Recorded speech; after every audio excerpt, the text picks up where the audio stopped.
Hey guys, we're here in Curated, the car show. We're gonna look at some really cool cars today. Yeah, and we're gonna do some episodes like up close and personal with something like this, the G-Wagon 500, and a few other cars. Like, what do you think? So, Andiamo. Yeah, Andiamo.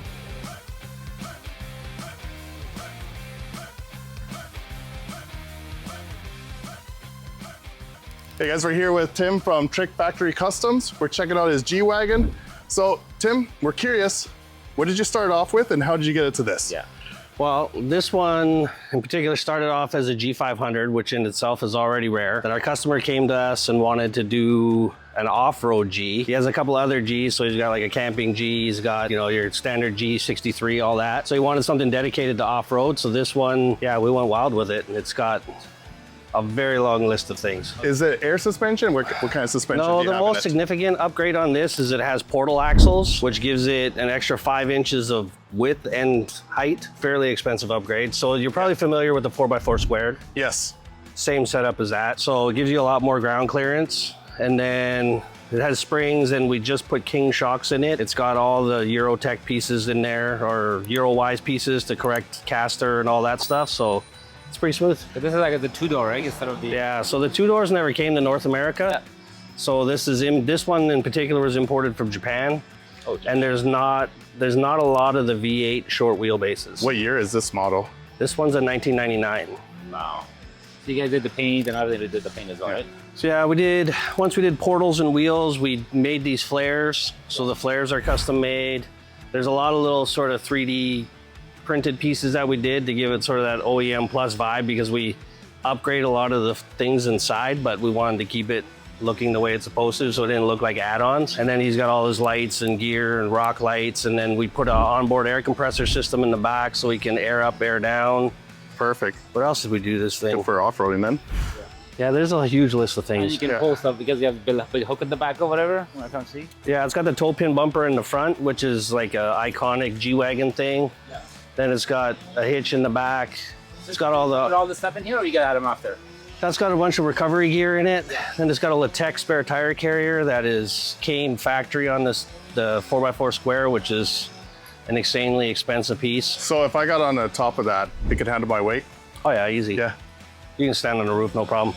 We actually just took this thing to Moab, and I was standing on the roof. He jumped it, so this thing's been fully airborne. Oh, really? Yeah, we stress tested it, and it's good to go, huh? Yeah, it's good to go, this one. The only thing that we changed afterwards was the shocks, because he actually did launch this thing, and we compressed, we collapsed the front springs, so we put heavier springs in it, and then went to the external reservoir King shocks. So should be good for the next run. What the horsepower it came with? Did you get that horsepower too? Or yeah, this one's getting a Rentec tune. Yeah. That's kind of coming up next, but because you have to send off the ECU, it'll probably be a winter time kind of thing. But yeah, I think it's in the mid to high threes, this one. And this comes with like rear and front lock differentials? It has 3 lockers. You can front and rear and center locker. So this thing can climb straight up.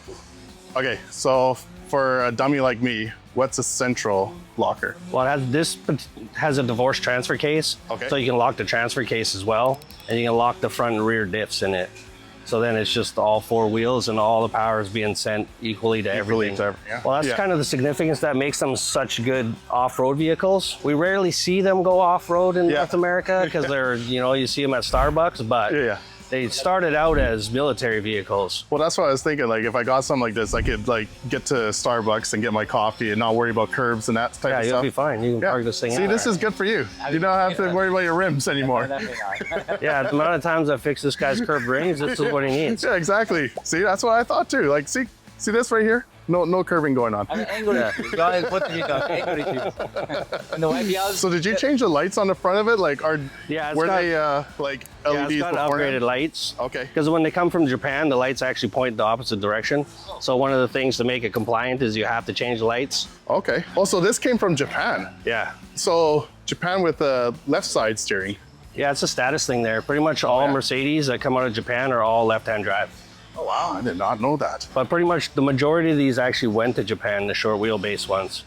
Any of the other ones are generally military vehicles, but any of the civilian ones pretty much exclusively went to Japan. So I'm like seeing this right here, the ATS Fox. What is that? Steering stabilizer. Steering stabilizer, okay. Once you start getting big wheels and getting wider, they want to walk around a little bit. Do their own thing. What kind of light bar is that one? That's a rigid one. So then it's got, the front runner on the roof. It had a rooftop tent. You can kit this thing out any way you want. Definitely. You just can't get it in the undergrounds. Not this one, not anymore. This one's just under 8 feet tall. You can't go the whole Renfrew with this, for sure. Yeah. No shopping there. That's why you gotta have the other one. Take the G63. Yeah. And then the camping one. Then we're building a pickup truck one. So yeah, I think this is probably our 4th or 5th one with him. So how long would it take to build something like this from scratch? Realistically, the amount of labor would probably take 3 months, but getting all the parts into one place at one time would probably take you a year. And some of the pieces on this are pretty specialized and they come sort of from niche suppliers, so everything's made to order, so it takes a little bit of time. You got to work at it. If you had all the money in the world, I think you could probably turn it around in 6 months. We have Alex. Alex does a lot of our 3D design and CAD stuff. So there's actually a lot of pieces on here, like subtle little pieces that have been 3D printed that look OEM. I can't even remember all of them now, but he wants it to be like OEM++, which is what it looks like. It doesn't look like that custom per se, you know what I mean?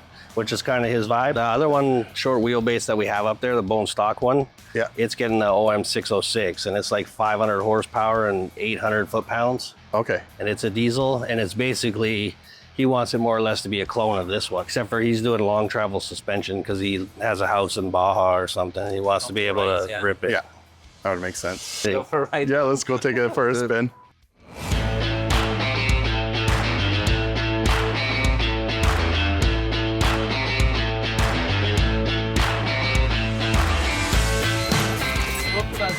It's not funny, man. Look how easy that was. The baby Benz you have is sick, man. They used to call them baby Benz back in the day, right? Yeah. 90. They're in all the rap videos. Yes, the rap videos now is all about rental Ferraris and Lamborghinis. Oh yeah. Uruses. I get hit up all the time for that. It's like, can we rent one of your cars for a video? I'm like, no, man. Some chick's gonna be standing on the roof. Yeah. Oh, 100%. It's not happening. Or the singer will be jumping on the hood as they're singing.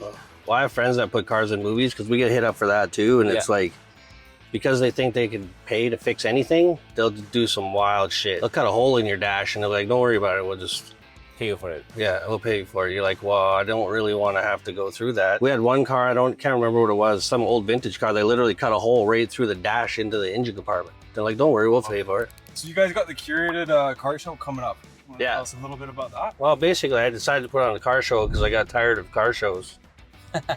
That's a good way to No, we do a lot of car shows, and it's just, it gets repetitive because the guys that have cars that want their cars to be seen are like, I don't know how to explain it. There's cars that people want to see, and then there's guys with cars that want their car to be seen. Yeah. So those guys are at every single car show, taking up space, and it just gets boring and gets repetitive. Whereas I kind of appreciate the story behind all the cars, regardless of what it is. Like, even if you have a LaFerrari, that's awesome. I want to know how you got it and why you chose that. Of course, there's always going to be the guy that just chose it because it's an investment car and he just figured he needed to have it. But some people started from nothing and end up with crazy cars, or they built a car, you know, spend the last 15 years in the garage building something crazy. So we kind of put a show together for those guys just because I want interesting cars and interesting people. Yeah. And you guys personally pick which people are invited to bring their cars? Yeah. That's good.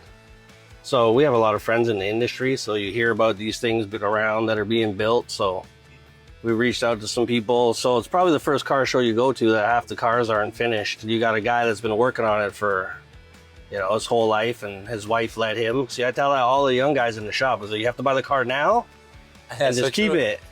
Because if you sell it, you're never getting it again. Once you're married, that's it. It's over.